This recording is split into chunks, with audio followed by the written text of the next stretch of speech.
boxing. Just give me the ideas and how you're feeling to really be, it seems like peaking in your career right now. Yeah, no, it's very exciting.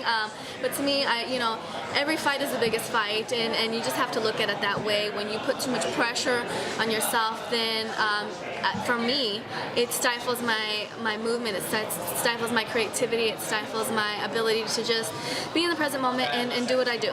So to me, it's just another fight, and the preparation is the most important part. As long as I know that I've prepared for the fight and for what's to come, then I can just go in there, take a deep breath, and move, you know? So when you talk about keeping that pressure away, it's just knowing that basically you left it all in the gym, that you're as ready as you ever can be?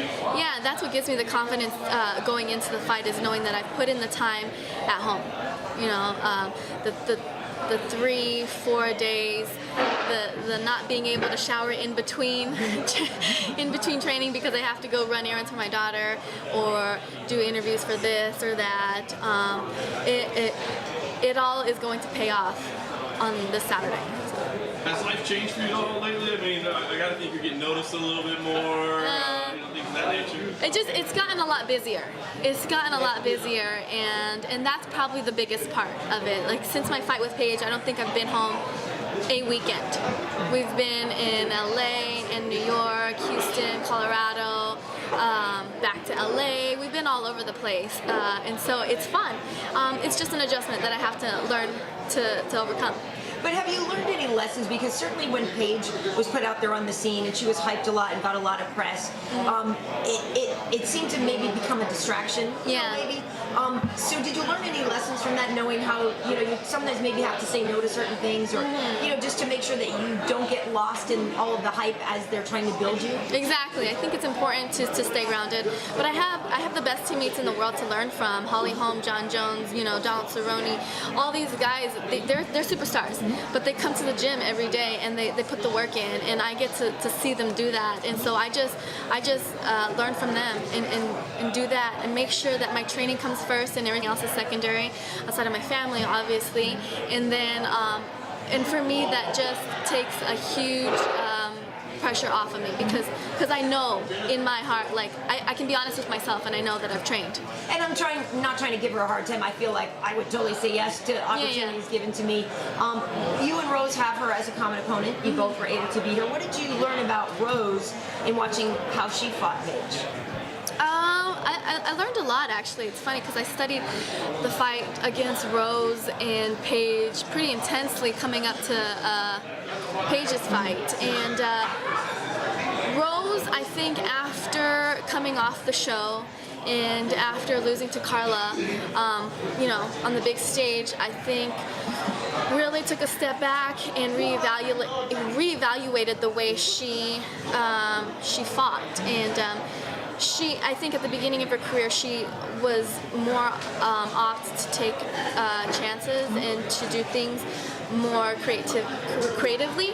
And after losing to Carla, I think that she is more methodical about her movements, and I saw that with the fight against Paige. I also saw that with the fight against Carolina. And so she's still very creative with her movement, but is more decisive with the things that she decides to do with her movement, I guess. Does that make it easier to prepare for? I wonder, it's probably a smarter thing, but when somebody's unpredictable and wild, I think it's got to be a little tougher to get ready for. Yeah, you just have to be prepared for both, and I think that if you look at the girls in the strawweight roster, Rose is probably one of the more well-rounded MMA fighters, and so preparing for her, you have to prepare for everything. I can't just be like, all right, I'm gonna sharpen up my stand-up, or I'm gonna sharpen up my jits. No, like I gotta sharpen everything. I gotta make sure every single tool in my shed is sharpened so that I'm ready for Rose. We hear a lot about like veteran savvy and that sort of thing. I mean, do you think there is an edge to that? Because you've been in the game for so long, and as much as she's already accomplished and as great as she is, she's still relatively young in the game. Yeah, she's still young in the game, but I can't take anything away from her. She's mentally very strong, and she's determined to get to the top just as much as I am. I know that, but I know that I'm headed to the top, and she is the person that I have to beat if I want to get where I'm going. Do you think at all about what the stakes, like the specific stakes of this fight are? Because even after your last fight, I heard people saying, title shot, she's ready for title shot now. Do you think this is the type of fight that can earn you a title shot? I definitely think it's the fight that can earn me the title shot, but like I said earlier, that's not the pressure I'm trying to put on the fight. I'm trying to go in there and be the fighter that I know I can be, and be the fighter that I am every day in the gym. What is your take on Joanna as a champion? Why do you think she's so hard to beat? Because she is very intimidating, and she hasn't been beat, so there is like this aura of invincibility around her. Like it's like if something hasn't been done before, everybody's like, oh, you can't do that. You can't go to the moon until it's done, and then it's